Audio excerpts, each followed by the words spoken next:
morning, good afternoon, good evening, Jar of Marble dwellers and Jar of Marble curious. My name is Linda and this is Jar of Marbles. Thank you so much for joining me today. I was thinking about this week about how when you just get a sense that you're moving in a new direction, that a new chapter is starting in your life. And so the more I thought about it, I thought, you know what, I'm going to put together just what I have noticed over the years when new things are starting to move in some kind of direction. So I thought 7 signs that a new chapter awaits you. Number 1, you've been feeling uncomfortable or unfulfilled. There are all kinds of reasons people feel empty and unfulfilled in life, and it can range from mild dissatisfaction to a full-blown existential crisis. Quite often we ignore those mild warnings that it will snowball, and that can be very messy, as we all know. Regardless of the reason, if you find yourself wanting more out of life, then you know it's time to start a path in some kind of new direction. I have a number of times thought to do something, really happy to do it, cannot imagine I would want to be anywhere else, and then the day comes when change is barreling towards me like a bullet. It always seems to be a windy day, or is it just when the wind blows, it wakes me up, it gets my attention. It feels like a call. I'd walk outside if I was inside and stand in the wind and let it pass around me as though it was passing through me. I guess I found it soothing. And I did it because I was aware that change was here, and perhaps I was wanting change to come as well. And standing in the wind felt like I was saying, yes, bring on the change. Because when you do say, bring on the change, it will come full on. And that is exactly how I experience it. And yes, good, let it be messy, whatever it needs to be, or may the changes slide in with ease. But however it comes, I am accepting it and I want it, because the alternatives are actually painful. I start to feel like a wombat on caffeine. My heart skips beats and my intuition feels blocked if I don't acknowledge that change is required and to make the steps necessary. Making the decision and taking the steps feels good. Hashtag, I can feel changes coming on. My spidey senses tingle like crazy and my inner alarm clock goes off that would wake the dead. It's like a cosmic nudge that says, hey, brace yourself, Linda girl. And just like that, I put on some lipstick and we get ready for the waves of change. After all, when change is zooming in like a bullet, you've really got to be ready to dodge, duck and dance your way into the next adventure. Bring it on, universe. Now, to be clear, when I say adventure, that can be as simple as changing your makeup style, your fashion style, a new job, reading different kinds of book, a volunteer opportunity. That new adventure could be the divorce is finally behind you. Your kids have finally left home. Hashtag, you're starting a new chapter. It could be you're moving to a new location, having that holiday finally, everything that makes you shine inside and fills you with a new sense of excitement or difference. It's an invitation to an adventure, because as soon as you change one thing, it will cause an effect and start changing other aspects of your life too. As I say to Bob, I'm ready for my Change-A-Rama extravaganza. Change-A-Rama extravaganza, is that a real thing? Yes, it is, Bob, it sure is. Yeah.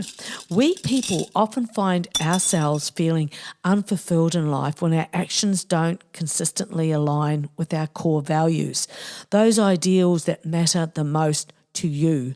I believe that most of us don't give much time to really find out what is truly calling your name, what's really calling for your attention. Times we absolutely know what the hell is going on and we know what we must do, but we may have felt stuck for a really long time, putting off what will in all probability is probably going to happen anyway. That is a really tough gig. It could be anything that inspires you to get moving. It is interesting when we look back in hindsight what it was that actually got us going. And if we're being sort of feeling stuck a long time, I get it. I feel you, I hear you. Oh my goodness, when you know you're stuck, it is just an awful trapped feeling, isn't it? And usually we are the ones that are trapping ourselves. When we peel back all the layers, the facts, the history, It is up to us completely. And so perhaps maybe that is why it is so hard. It isn't easy, and I will never say it is. And this, I believe, is when we have had to have a look at our self-values, how much we respect and love ourselves. Now, that is a really tricky one if we've never consciously actually looked at that. Maybe, as I've said before, we have been making everyone first for such a long time, this will make no sense. But when the day comes that it does make sense, then the true work, our soul work, begins. Hashtag, you're starting a new chapter. When the feeling is that intense, that change is knocking on the door again, I think of core values like a train track, the structure that moves you forward in a certain direction. When you have a clear idea of your core values, you naturally move in a direction that's true to yourself.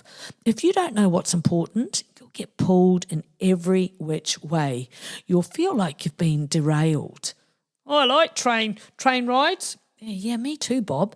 When I was a little girl, my father was a shunter. Oh, was he? Yes, he was.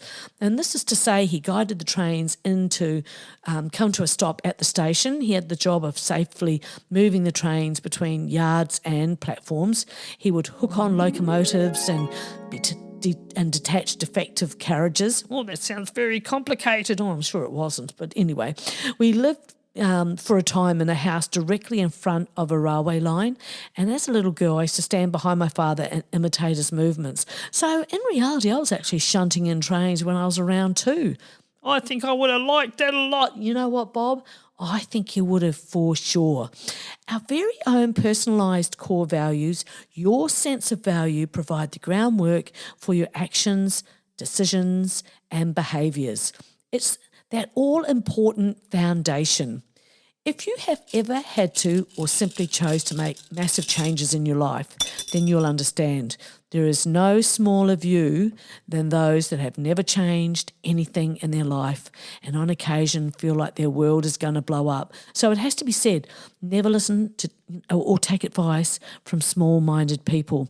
I must attest that over the years I have felt that awful, uncomfortable feeling creep over me, and initially my first reactions were of dismay, but when I recognised what it was and is, I do sort of brace myself. I get ready to go for it. Come on, let's do this. Yes. Oh, thank you. Thank you so much. Oh, my goodness, I do love that. We all get them. It is just whether we're going to take heed or not, right? It's that quiet tap on the shoulder that is almost saying, well, and I know the time has come when I have to look at what it is that's bothering me and make a decision. And as soon as I do, that creepy, uncomfortable feeling vanishes. It is replaced by what can only be described as fresh air and fresh energy. Number 2, you've observed that you're caring less what others think. Oh, Lordy, this is such a great realisation, isn't it?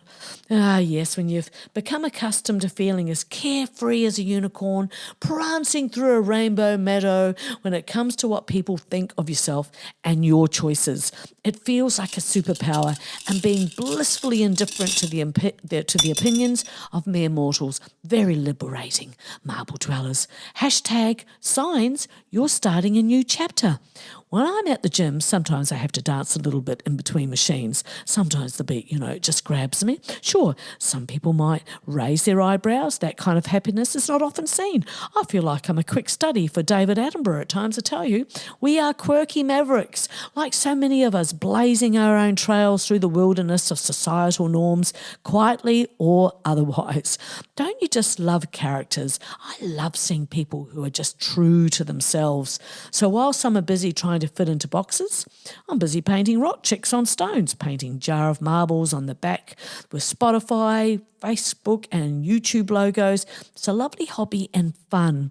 And it's lovely when you give, like when I give them to people and they seem so genuinely delighted. So it's just a feel-good pastime, as well as, just letting people know, hey, this podcast is a happening thing. So to those who judge, I say, hold my Chardonnay and watch me soar. Because when you are fabulously unique, as you all are, you don't just break the mould, you create a whole new mould of your own, and it's filled with quirkiness, authenticity, and a boatload of magic. I know. Thank you. I know. Yes. Thank you. Thank you so much. Anyway, so let's rock our quirks, dance to our own kazoo, and celebrate the awesomeness of being unapologetically ourselves. Cheers to being delightfully peculiar and not giving a fig about what anyone else thinks. I know, that's certainly worth another applause. I know, it's just lovely. Oh, thank you. Thank you so much. Thank you. Oh, yes, and thank you. So overdue for an applause. Now take a bow, marble dwellers. Oh, yes. Thank you. Thank you. Thank you so much. It's natural to want others to like and respect us, but worrying too much about thoughts others hold about you could actually injure your mental health. Have you ever lain in bed at night and recalled that time in primary when you said orgasm instead of organism while reading aloud in class? Yeah, me too. And did not understand what the fuss was about. Okay, so maybe you didn't have that exact experience, but you know what I mean. You feel me? Of course you do. Now, chances are everyone went on to forget about it, and years later, it can still haunt you. And yet we still spend untold energy worrying about what how other people perceive us. Any amount of praise is immediately overshadowed by one piece of criticism. What is that all about? Well, that is just a thought loop that needs to be replaced. Stat! All it is a series of thoughts that have been thought about many times till it feels like it's true. Much like learning to drive a car. You learn everything, fumble, so much to think about, it seems so much to coordinate. Then over time, you're doing it. You're not even thinking about it, driving automatically. Our thoughts are the same. It is repetition that bites us in the butt. We just must check that we are thinking thoughts that are light and empowering, not what the ding-dong down the road thinks. You said but. So I did. Bob. It's not forgetting that you're human. It's okay to have meltdowns. Just don't unpack and live there. I remember hearing the saying, "You're a long time dead," when I was a child. Adults would say it quite a bit to highlight the importance of enjoying life, not pulling it apart and feeling miserable. Because, if you want to do that, you're going to find plenty to be miserable about, just as there is plenty to be happy about. Hans Christian Andersen said, "Enjoy life. There's plenty of time to be dead." Oh, ain't that the truth? Good on you, Hans. Number 3, you're aware of boundaries that you need to set for yourself or others. There is nothing wrong with taking a break from everything and concentrating on yourself. You are not responsible for fixing everything that is broken. I remember someone I knew years ago, a newish friend, didn't know her very well, but she decided very quickly that I was her best friend, and that was a red flag straight away. We weren't kids, and she invited me to come live with her place if I ever needed a place to stay. Now, on the surface, that looks very generous, but I had a home of my own, my 3 children, myself, lived there, and she barely knew me. The long and the short of it was she disappeared off the face of the earth for quite a while, and then she returned, as in rang me. She was irate with me because I hadn't checked in on her and that she had been most upset, and what lesson were we going to learn from that? Point is not my job to make her happy or make sure she was okay, a grown woman, but was ready to start showing her claws and put responsibility square on my lap. These situations just do my head in, and I learned a long time ago, if I try to make everyone happy, I'm just going to give myself mental health issues. Hence, why you must make your own happiness and peace of mind a priority. Why do we care? Well, just like most other seemingly pointless traits we humans have, caring what other people think of us is an evolutionary adaptation. According to the Smithsonian National Museum of Natural History, joining a group or tribe and being accepted by others was critical to survival. Okay, well, that makes sense, but let's just seriously move on. Number 4, you're craving solitude and quiet time to reflect. When was the last time you had meaningful time alone? The house to yourself, or you just went away where you could just have some time to reflect, where there's no meetings, there's no appointments, no phone calls, no distractions of any kind. Technology has profoundly changed our relationships with other people, with time, with how we've we live our lives, yet the biggest impact has been in our relationship with ourselves, which transcends all other relationships. Being with others is not enough. We see ourselves as a void to be filled with entertainment, information, or with possessions. We think being alone is the same as loneliness, and it isn't. The benefits are huge. Your brain actually grows. I love that. A UCLA research study showed that regular time set aside to disengage, sit in silence, and mentally rest improves the folding of the cortex and boosts our ability to process information. A study published through the National Library of Medicine found that exposure to prolonged silence can actually cause the brain to produce new cells. Can you just imagine being any more intelligent than we already are? I mean, that's just amazing, isn't it? I know. Professor Jonathan Schooler from UC Santa Barbara says, daydreaming and boredom seem to be a source for incubation and creative discovery in the brain. When we're not focusing on anything in particular, instead letting the mind wander or dip into our deep storehouse of memories and ideas, it's actually a really good thing. And when I think of it, when I have been able to actually do absolutely nothing, I get some really great ideas. You hear people say that when they have a shower or when they go swimming or when they go walking, and it's just blank and they, as I say, just come up with some really wonderful ideas. I know when I have quiet time, it feels like, really, my head is empty and that new pathways seem ready for exploration and I can create with clarity. It's not unusual for me to never have any sound when I feel the need to total non-engagement. Perspective improves, which then enriches our relationships. You can become more mindful. Elements of mindfulness such as being present, focusing your attention, emotional regulation can be strengthened in aloneness and solitude, where you're free from distractions and external stimuli. Hashtag, are you going to start that new chapter? Number 5, you've been questioning yourself or your priorities. This is such a great sign. Questioning your own priorities is a healthy exercise that can help you gain clarity and focus in your life. It involves taking a step back from your daily routines and activities and examining what really matters to you. What matters to you? Well, coffee, Bob. Oh. To question your priorities, start by asking yourself some probing questions such as, what are my top values in life? Like, how often do we do that? And I like to write it down. I just feel that it's more meaningful, and there's just something so interesting about actually seeing it rather than it just a thought in your mind that then just disappears as soon as someone speaks to you or the next thing sort of occurs. What are my long-term goals, and am I actively working towards them? When you know that you have goals and that you are working towards them, it's such a great feeling. Am I spending my time and energy on activities that align with my values and goals? It's just a great idea to have that time to use it for you, to really be honest with yourself, like a check-in, if you will. Don't be afraid to acknowledge areas that you may need to work on, or simply make improvements that are in line with your priorities. How many of us do this or have done this? The power of the mighty pen. It is an amazing tool. Your physical health improves.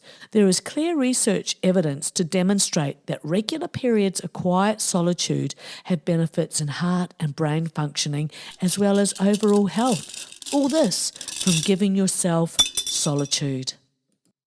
Number 6, you're evaluating your life and routine. This one is a real wake-up call when you are looking at your life and your routine right in the eyeballs. First, we can say, yes, the past cannot be changed, just as opinions don't define your reality.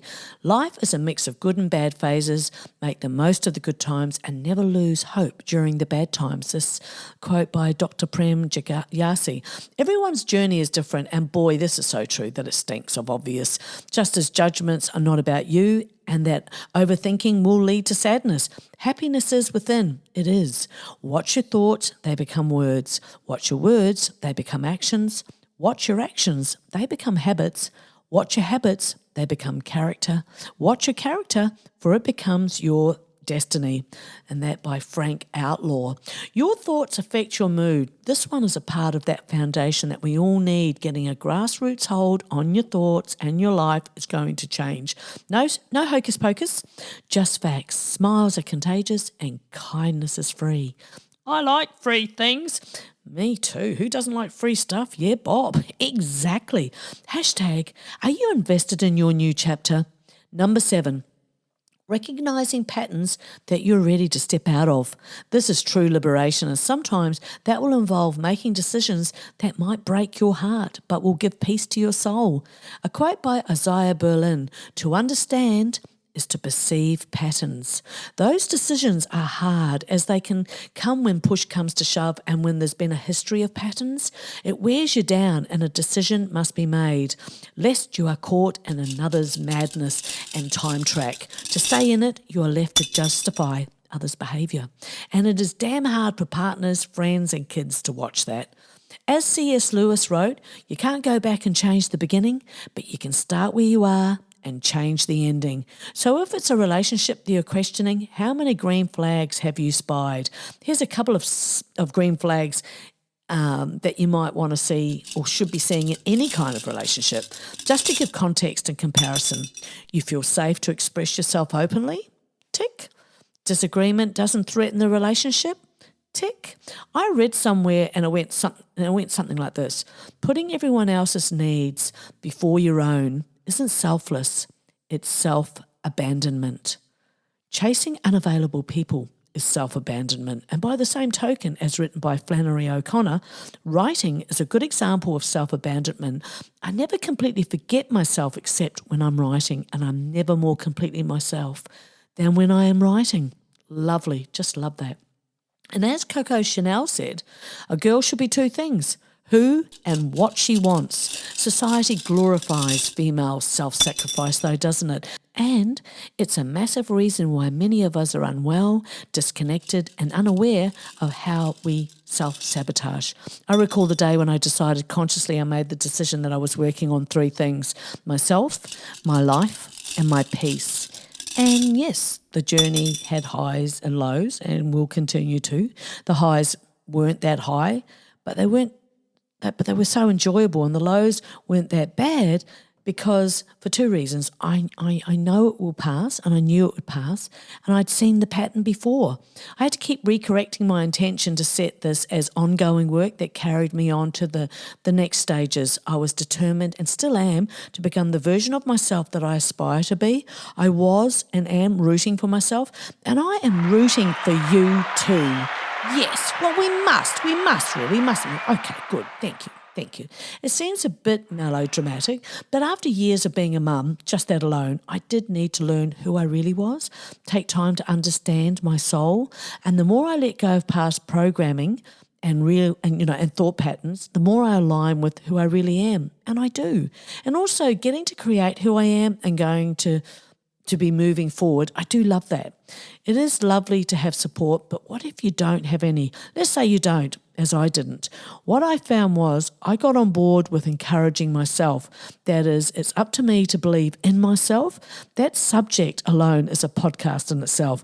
Let me know if you want to hear. Once I got all the caca behind me, I could feel my progress happening quite quickly. Caca? Yes, Bob. So as I got the car behind me, it was an even playing field, and by crikey, I was going to cheer myself on. It felt like over time I was actually unlocking my true self. The good news is, Marble Dwellers, is once you do, you can never go back. You know too much, and it is a good addiction to have, to look out for you. I like the saying, the gap between the life you're living and the life you want is called choices. Oh, yes. One of my daughters said to me the other day, "Mum, you've paid your dues, well and truly, and you get to have a nice life. You so deserve it." And I agree with her unequivocally, simply because it's true.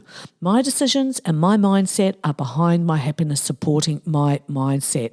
I say yes. That's right, Bobby boy. And that's the end of another podcast, Marble Dwellers. I hope that you've really enjoyed it. Thank you so much for tuning in to another episode of Jar of Marbles. Remember, change is here and change is here for you, so take it. Embrace the unknown, the unexpected and the unconventional, because that's where the magic lies. That's right, Mrs. Marble. So here's cheers to celebrating change. Oh, yes. Oh, thank you, Bob. Oh, you're so kind. Thank you. Stop it. So with that, we come to the end of the episode. Thanks for joining us on this unique journey, the 7 signs you're starting a new chapter. I hope it was helpful and a tiny bit inspiring, affirming and confirming. It's great when a subject speaks to you. Well, say good day to the family for me and pat the parrot hello, and I'll see you next time. Okay, bye.